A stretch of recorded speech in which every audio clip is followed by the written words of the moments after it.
저는 올해 72입니다. 이름은 박성우입니다. 지금의 저는 사람들이 길에서 고개를 돌리는 존재가 되었습니다. 냄새 난다며 피하고 쓸모없는 노인이라며 수군댑니다. 아침이면 시장 뒤편에서 폐지를 줍고 밤이면 공원 벤치에서 몸을 웅크리고 잡니다. 하지만 한때 저는 누구보다 성실하게 살았던 가장이었습니다. 젊었을 때 저는 건설 현장을 전전했습니다. 비 오는 날도 눈 오는 날도 쉬지 않았습니다. 손바닥은 굳은 살로 갈라졌고 허리는 늘 쑤셨지만 아이들 학원비와 생활비를 생각하며 버텼습니다. 아내는 늘 말했습니다. 여보, 당신 덕분에 우리가 삽니다. 그 말 한마디가 저를 다시 현장으로 나가게 했습니다. 제 꿈은 단 하나였습니다. 노후에 가족과 작은 집에서 평화롭게 사는 것이었습니다. 그래서 피땀 흘려 모은 돈을 아파트 분양에 모두 쏟아부었습니다. 그 집은 제 인생 전부였습니다. 어느 날 주민센터에서 서류를 떼다가 등기부등본을 보게 되었습니다. 소유자 박민수, 제 큰아들 이름이었습니다. 처음에는 눈을 의심했습니다. 다시 보고 또 보아도 집 주인은 제가 아니었습니다. 그 순간 머릿속이 새하얘졌습니다. 몇 년 전 아들이 세금 문제라며 서류에 사인해달라고 했던 일이 떠올랐습니다. 아버지, 그냥 형식적인 겁니다. 아버지 이름으로 두면 손해입니다. 저는 아무 의심 없이 도장을 찍었습니다. 그것이 제 집을 통째로 넘기는 서류인 줄도 모르고 말입니다. 며칠 뒤 아들에게 물었습니다. 민수야, 집이 왜 내 명의로 되어 있느냐? 아들은 아무렇지도 않게 말했습니다. 아버지, 법적으로 제 집입니다. 저희 가족이 들어와 살 테니 나가세요. 저는 무릎이 풀려 주저앉았습니다. 내가 평생 번 돈으로 산 집이다. 내 어머니와 함께 고생해서 마련한 집이다. 그러자 며느리가 팔짱을 끼고 끼어들었습니다. 아버님, 이제 늙으셨잖아요. 요양원 가시든지 알아서 하세요. 그날 저는 비 오는 거리로 쫓겨났습니다. 가방 하나만 들고 말입니다. 공원 벤치에 앉아 비를 맞으며 울었습니다. 사람들이 지나가며 말했습니다. 저런 노인들 때문에 동네가 더러워집니다. 아이들은 손가락질했습니다. 할아버지 냄새나요. 저는 고개를 숙인 채 아무 말도 하지 못했습니다. 제가 이렇게까지 될 줄은 상상도 못했습니다. 작은 딸에게 전화를 걸었습니다. 아빠가 갈 데가 없다. 하루만이라도 재워줄 수 있겠니? 잠시 침묵이 흐른 뒤 차가운 목소리가 들렸습니다. 아빠, 오빠랑 문제 만들지 말고 알아서 사세요. 우리 집은 좁습니다. 뚝. 전화는 그렇게 끊겼습니다. 그 순간 저는 깨달았습니다. 저에게는 이제 가족이 없다는 것을 말입니다. 사람들은 제가 평생 가난하게 산 줄 압니다. 그러나 사실 저는 젊었을 때 대형 건설회사를 함께 세운 사람이었습니다. 이름을 숨기고 살았고 재산도 일부러 드러내지 않았습니다. 자식들이 돈 때문에 변할까 봐서였습니다. 땅과 주식, 투자금은 모두 제 이름이 아닌 다른 형태로 보관해 두었습니다. 그 가치는 수십억 원에 달했습니다. 그러나 자식들은 이미 변해 있었습니다. 어느 날 폐지를 줍다 갑자기 눈앞이 캄캄해졌습니다. 쓰러지는 저를 누군가 붙잡았습니다. 할아버지, 괜찮으세요? 병원 침대에서 눈을 떴을 때 젊은 남자가 놀란 표정으로 저를 바라보고 있었습니다. 혹시 박성우 회장님 아니십니까? 저는 숨이 멎는 줄 알았습니다. 자네는 누구인가? 저는 김준혁입니다. 20년 전 회장님께서 장학금을 주셔서 대학에 갈 수 있었습니다. 그 순간 잊고 있던 제 인생이 다시 움직이기 시작했습니다. 김준혁이라는 젊은 남자는 병실 의자에 앉아 제 손을 꼭 잡고 있었습니다. 회장님, 어떻게 이런 모습으로? 그의 눈에는 눈물이 고여 있었습니다. 저는 씁쓸하게 웃으며 말했습니다. 이제 회장이라는 말은 쓰지 말게. 나는 그냥 길거리 노인일 뿐이네. 그러자 그는 고개를 저었습니다. 아닙니다. 회장님은 제 인생을 바꿔주신 분입니다. 회장님이 아니었다면 저는 지금 이 자리에 없었을 겁니다. 그의 말 한마디 한마디가 제 가슴을 울렸습니다. 의사는 제게 말했습니다. 영양 상태가 너무 나쁩니다. 이대로 생활하시면 큰일 납니다. 그 순간 김준혁이 바로 말했습니다. 회장님, 제가 모시겠습니다. 제 집으로 가셔서 편히 지내세요. 저는 처음에는 거절했습니다. 내가 자네에게 짐이 될 수는 없네. 하지만 그는 단호했습니다. 회장님은 제 은인입니다. 이 정도는 당연한 일입니다. 결국 저는 그의 차를 타고 병원을 나섰습니다. 몇 년 만에 타보는 따뜻한 자동차였습니다. 그의 집은 제가 평생 살던 아파트보다 훨씬 컸습니다. 넓은 정원, 깨끗한 대리석 바닥, 벽에는 유명 화가들의 그림이 걸려 있었습니다. 저는 어리둥절한 표정으로 물었습니다. 자네 대체 무슨 일을 하는가? 그는 조심스럽게 말했습니다. 회장님께서 세우신 회사 기억하십니까? 지금은 국내 굴지의 건설사가 되었습니다.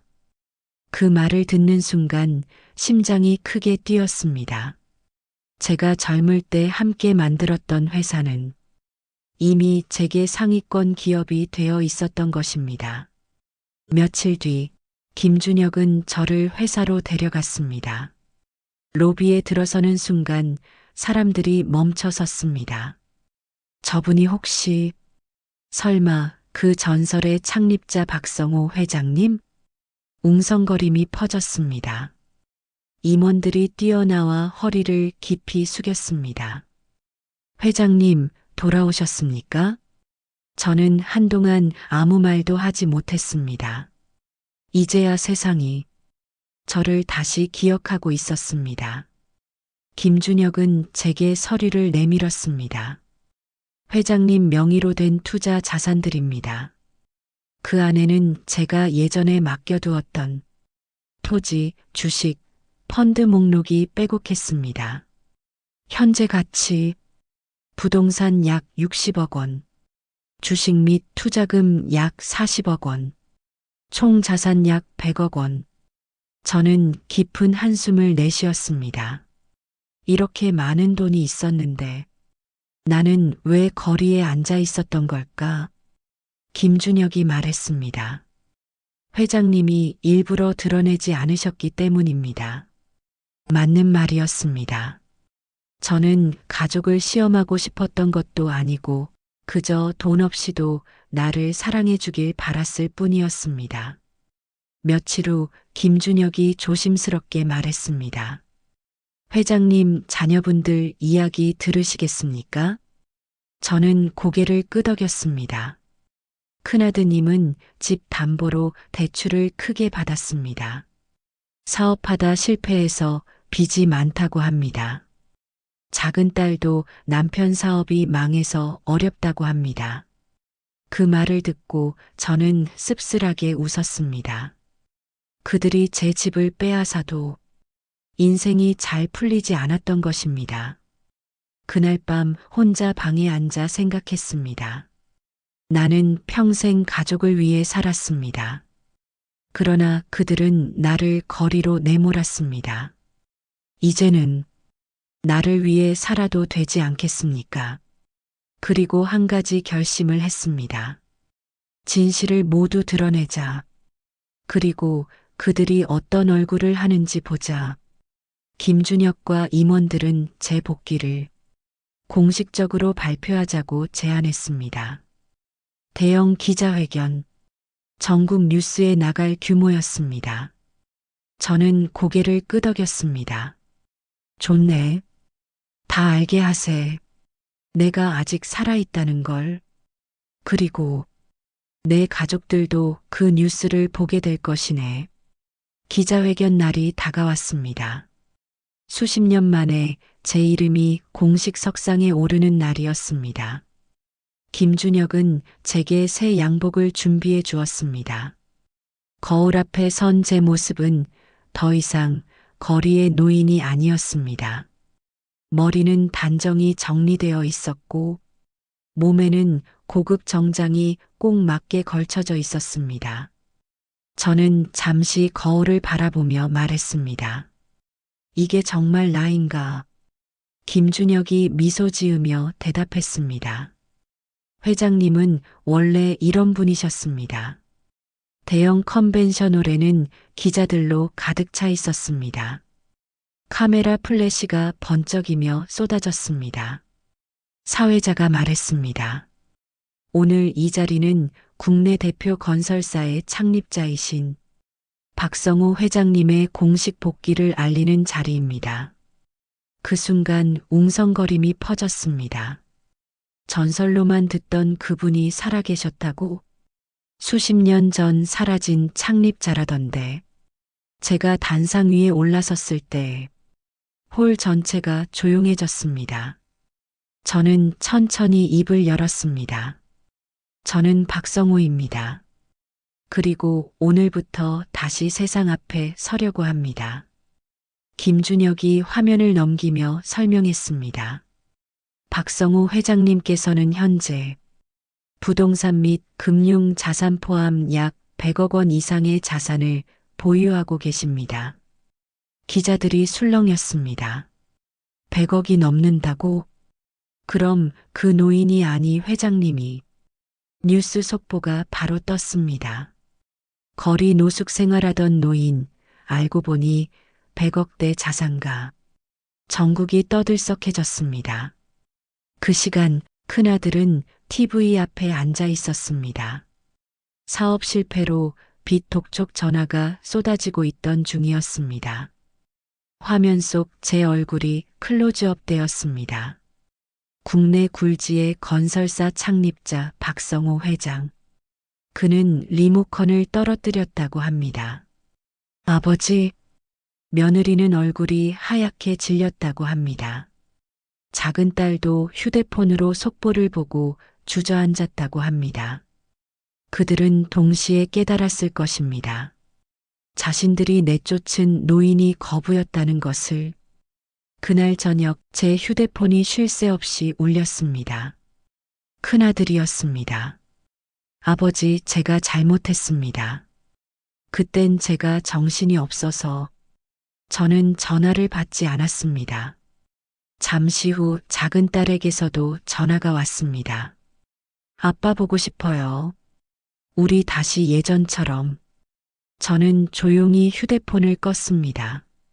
다음 날 아침 제가 머무는 집 앞에 고급차 2대가 멈춰 섰습니다. 큰아들과 작은 딸이 서 있었습니다. 그들의 얼굴에는 초조함이 가득했습니다. 문을 열자마자 큰아들이 무릎을 꿇었습니다. 아버지, 용서해 주세요. 작은 딸도 울면서 말했습니다. 아빠, 그땐 몰랐어요. 저는 조용히 그들을 바라보았습니다. 그리고 말했습니다. 이제 와서 무슨 소리냐? 나는 이미 가족이 없다고 생각하고 산다. 큰아들이 울먹이며 말했습니다. 아버지, 집은 다시 돌려드릴게요. 제발 다시 받아주세요. 저는 고개를 저었습니다. 그 집은 이미 내 마음속에서 사라졌다. 그리고 천천히 말했습니다. 너희는 돈 없는 아버지를 버렸다. 이제 돈 있는 아버지를 찾고 있는 것뿐이다. 그 말에 그들의 얼굴이 굳어졌습니다. 그날 저는 결심했습니다. 더 이상 이용당하지 않겠다. 내 인생을 내가 살겠다. 그리고 법률팀을 불러 집과 관련된 모든 서류를 검토하게 했습니다. 아들이 속여 넘긴 계약에는 법적으로 문제가 될 소지가 많았습니다. 회장님, 충분히 소송 가능합니다. 집도 되찾을 수 있습니다.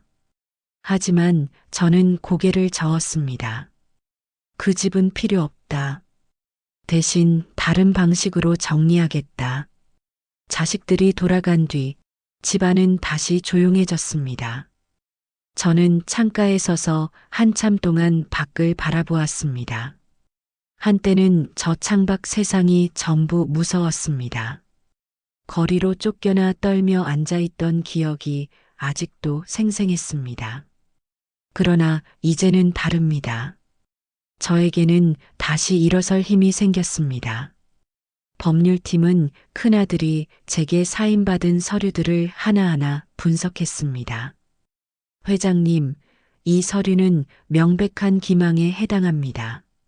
아버지를 속이고 소유권을 이전한 것으로 보입니다. 저는 조용히 물었습니다.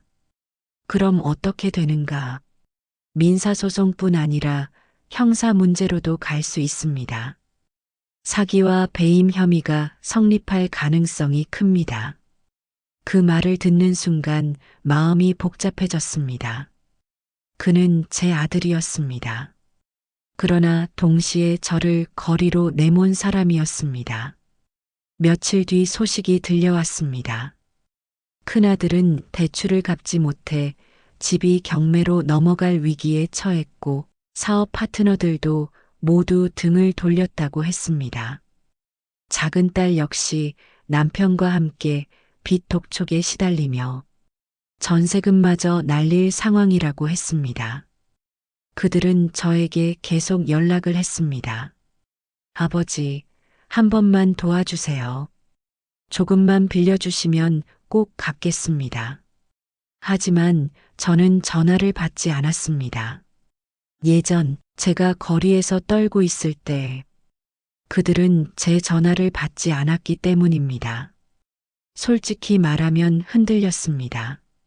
피로 맺은 가족이라는 것이 이렇게 쉽게 끊어질 수 있는지 믿고 싶지 않았습니다. 그러나 곧 깨달았습니다.